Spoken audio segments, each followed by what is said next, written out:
İçinizdeki yüceliği selamlıyorum.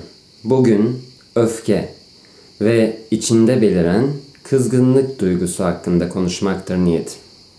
Ve bugünün çağrısı da içeride beliren, belki de sebepsiz olan bu kızgınlığın sönmesi ve bu kızgınlığın öfkenin altından saf huzurunun parlaması olsun.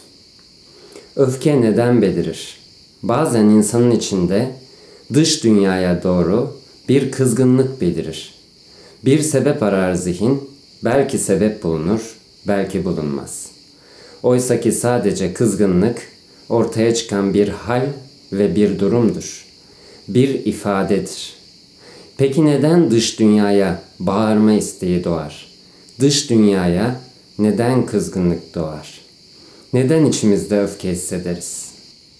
Öfke, bastırılmış duyguların ve kendi ifadeni bastırmanın doğal bir sonucu olarak ortaya çıkacaktır. Aynı toprağın altında lav ne kadar bekleyemez ve eninde sonunda o lav dışarı yanardağdan patlar ise bastırılmış duygular ve bastırılmış düşünceler de öfke olarak patlamaktadır. Nasıl ki yanardağ şiddetle patlamakta, aynı şekilde insanın içinde bastırılmış duygularda öfke olarak şiddet ile patlama yapacaktır. Fakat burada yine zihin bir oyun oynar ve bu öfkeye bir sebep arar. Bu kızgınlığa bir sebep arar ve bunu dışarıdaki sebeplere bağlamak ister.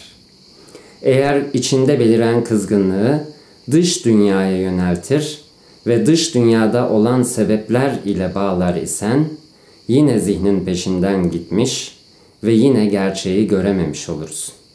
Bu halde de kızgınlık artacak ve seni yakıp kavuracaktır. Bu da öfke için kızgınlık, öfke başkasına atmak için aldığın bir köze benzer. Seni yakar der. Öfke aynen de böyledir. Çünkü dış dünyaya yönetiliyor gözükmekte, oysaki seni yakmaktadır. Peki yapılacak olan nedir? Bu kızgınlığı da mı bastırmaya çalışmak? Bu öfkeyi de mi bastırmaya çalışmaktır? Bastırılacak hiçbir şey yoktur. Aksine ifade bulmasına izin verilecek duygular vardır. Duygulardan özgürleş, düşüncelerden özgürleş dediğimde bu onları bastırmak, yok saymak, onları derinliklere itmek değil, onları izlemek, ortaya çıkıyor ise ortaya çıkmasına izin vermek ve zaten geçip gideceğini bilmektir. Çünkü sen öfken değilsindir. Sen ortaya çıkan hiçbir duygu değilsindir. Sen senin alanında beliren hiçbir düşünce değilsindir. O halde sen onlar değil isen, senin tarafından yapılacak olan şey sadece ve sadece gelip gidişlerini gözlemlemek ve bırakmaktır. Onları tutup tutmamak senin elindedir. Ya da duyguları iyi, kötü diye etiketlemek, tanımlamak senin elindedir. Düşünceleri iyi ve kötü olarak tanımlamak senin elindedir. Bunlar hep kişinin boyutunda olur, kişinin gözünden görülür ve zihin tarafından tanımlanır. İyi ve kötü sadece zihin için vardır. İyi ve kötü sadece kişilik için vardır. İyi ve kötü sadece ego için vardır. Oysa her şey olduğu haliyle güzeldir ve her şey olması gerektiği gibidir. Bu hayattaki her şey Tanrı'ya bir ifade buluştur. O halde duygular ve düşünceler de savaşılacak şeyler değildir. Fakat özdeşleşmeyi bırakılacak şeylerdir. Duygunun ortaya çıkmasına izin verir. Fakat duygunun kendisi olmadığının idrakinde kalır isen duygu ortaya çıkacak ve hızla sönecektir. Bu halde de arkaya itilmeyecek, derinliklerine itilmeyecek ve bu sefer de öfke ve kızgınlık olarak senden taşmayacaktır. Burada zihin kızgınlık ve öfke ile de savaşmak ister, bu öfkeyi büyütecektir. Bu kızgınlığı büyütecektir. Ya dışarı yöneltilecek ya da kendine suçluluk olarak dönecektir. Her ne senin alanında beliriyor ise sadece gözlemle. Çünkü sende ortaya çıkan hiçbir şey sen değilsindir. Algıladığın hiçbir şey sen değilsindir. Sen kimsindir? Hepsini algılayansındır. Kendini duygular zannedersen algılama hali perdelenir. Bu halde de duygunun içinde savrulmaya başlarız. Oysa yapılacak olan kendinin daima olan her şeye tanık olduğunu ve her şeyi algıladığın fikriyle evrilmek ve burada kalmaktır.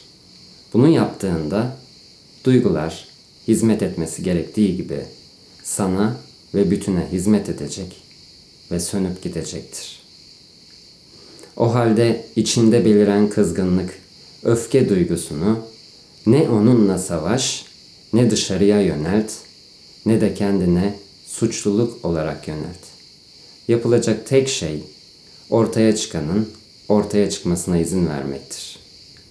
Her ne duygu ve her ne ifade senden canlanıyor ise onlara da izin vermektir. İyi kötü, kötü duygu yoktur. İyi düşünce, kötü düşünce yoktur. İyi davranış, kötü davranış yoktur. Eğer bu hayat bir rüya ise ki öyledir, bu hayatın içinde beliren davranışlar da bu rüyaya aittir. Senin davranışlarını düzeltme çaban aslında rüyaya müdahale etmeye çalışmak gibidir. Evet, bu hayatın rüya olduğunu biliyorum, fakat davranışlarımı düzeltmeliyim demektesindir. Rüyaya müdahale etmen gerekmez. Yapılacak tek şey rüyanın rüya olduğunu bilip ve bu hayatta beliren her duygunun, her düşüncenin, her davranışın bu rüyanın içinde olduğunu bilip tek olan odağını senin gerçeğine çevirmektir. Artık rüyayla ilgilenmeyi bırakmanın zamanı gelmiştir. Rüyanın rüya olduğunu bilip sadece tadına varmanın zamanı gelmiştir. Davranışlarını düzeltmeye çalışmak, davranışların kusurlu, hatalı ve kötü olduğunu söylemektir. Ama yine oyuna müdahale etmektir. Senin yapacağın şey davranışlarını düzeltmek değildir. Çünkü iyi bir davranış ve kötü bir davranış yoktur. Tüm davranışlar Tanrı'nın oynadığı bir filmden ibaret ve olması gerekendir. Bugün senin kötü dediğin davranış bütün için son derece iyi olabilir. Belki birine bağırmış ve görünürde kızmış olabilirsin ve bu senin için kötü olabilir. Fakat o bütünde ona kendini hatırlatabilir. Tek fark dışarıda olan değil, senin içinde var olan sevginin perdelenip perdelenmediğidir. Bazen bir insana sert konuşursun çünkü onun içindeki Tanrı senden onu o şekilde duymak istemiştir. Fakat senin için önemli olan kendi içindeki sevginin perdelenip perdelenmediğidir. Eğer içindeki sevgi daim ise dışında olan her ne kadar sert görünürse görünsün ya da zihin için kusurlu ve hatalı gözükürse gözüksün, o daima doğrudur. Çünkü arkasında daima saf sevgi vardır. O halde yapılacak tek şey, kendi içinde zaten daim olan o sevgiyi perdelememek ve davranışlarınla uğraşmayı bırakmaktır. Duygularınla uğraşmayı bırakmaktır. Düşüncelerinle uğraşmayı, onlarla savaşmayı bırakmaktır. Yapacağın şey nedir? Tek gerçeğe yönelmek.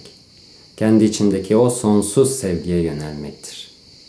Ve senin o olduğunu bilip, bunun dışındaki tüm sahiplenmeleri bırakmak, onlarla mücadele etmeyi bırakmak, onlardan kurtulmaya çalışmayı da bırakmaktır.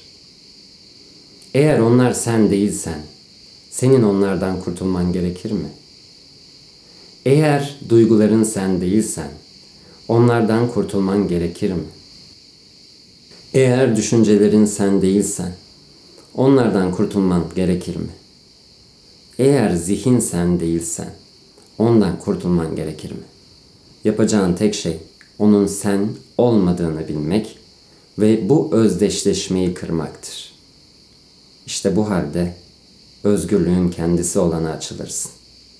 O halde özgür olmaz, özgürlüğün kendisi olursun.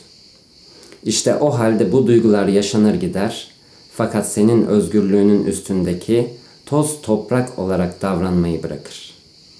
O halde düşünceler buharlaşır gider ve senin üzerindeki bir örtü olarak davranmayı bırakır.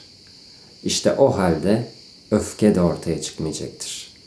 Çünkü yaşanacak olan saf ve tarafsız bir şekilde yaşanmış, gözlemlenmiş, deneyimlenmiş ve zamanı geldiğinde de gitmiştir. O halde geriye sadece saf sükunet ve saf sakinlik kalır. Yolunuz ışığınızla aydınlansın. Hepinizi çok seviyorum. Görüşmek üzere. Sevgiyle.